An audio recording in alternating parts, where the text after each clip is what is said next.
হে বনি আদম, কে তোমাকে পরকাল থেকে গাফিল করে রেখেছে, তোমাকে সত্য থেকে দূরে সরিয়ে রেখেছে? তোমার আচরণে মনে হচ্ছে তুমি নিরাপদ, অথচ আজরাইল তোমার রূহ নেওয়ার জন্য ওঠ পেতে বসে আছে। তুমি তো এমন রোগী যে ডাক্তারকে নিরাশ করেছো, অন্তরঙ্গ বন্ধুকেও পালাতে বাধ্য করেছো। হে জ্ঞানী, মৃত্যুর আলোচনাগুলো স্মরণ করো, এ সংক্রান্ত ঘটনাগুলো সংরক্ষণ করো। নামাজ, রোজা ও ইবাদতে মনোযোগী হও, প্রভুর অনুগত হও, দিবারাতে সকল কাজে আল্লাহকে সামনে রাখো, শেষ রাতের অন্ধকারে তার সকাশে বিনয়ী হও। হে জ্ঞানী, তোমার জীবন হাতে গোনা কয়েকটি মুহূর্ত, তোমার জন্য নিযুক্ত পাহারাদারগণ তা হিসাব করছে। তুমি মৃত্যুকে ভুলো না, নিশ্চয়ই মৃত্যু তোমাকে কখনো ভুলে না। সে ক্রমান্বয়ে অগ্রসর হচ্ছে।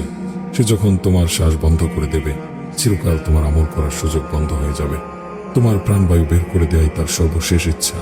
তোমার প্রিয়জনদের থেকে তোমাকে পৃথক করে ফেলাই তার স্বপ্ন।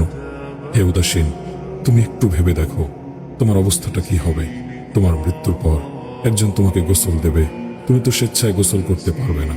মানুষের কাছে তোমার যে ইজ্জত সম্মান ছিল তাও চলে গেছে, ধন সম্পদ ছিনিয়ে নেওয়া হয়েছে, তোমার বন্ধু বান্ধবদের মাঝ থেকে তোমাকে কেড়ে নেওয়া হয়েছে, তোমার জন্য মাটির ব্যবস্থা করা হয়েছে, পোকামাকড়ের কাছে তোমাকে সঁপে দেওয়া হয়েছে, মাটির গর্তে তোমাকে বন্ধক রাখা হয়েছে।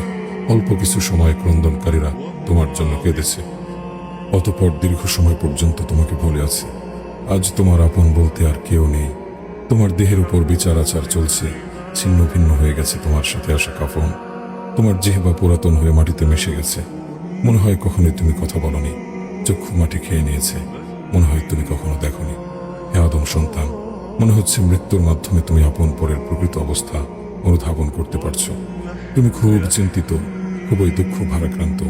এগুলো দূর করার মতো না, এগুলো দূর করার মতো না আছে ছেলে, না আছে মেয়ে, তোমাকে মুক্ত করতে না আছে পরিবার, না আছে পরিজন। এ সময় কান্না করলে কোনো লাভ হবে না, অতএব সময় আসার পূর্বেই কেঁদে নাও।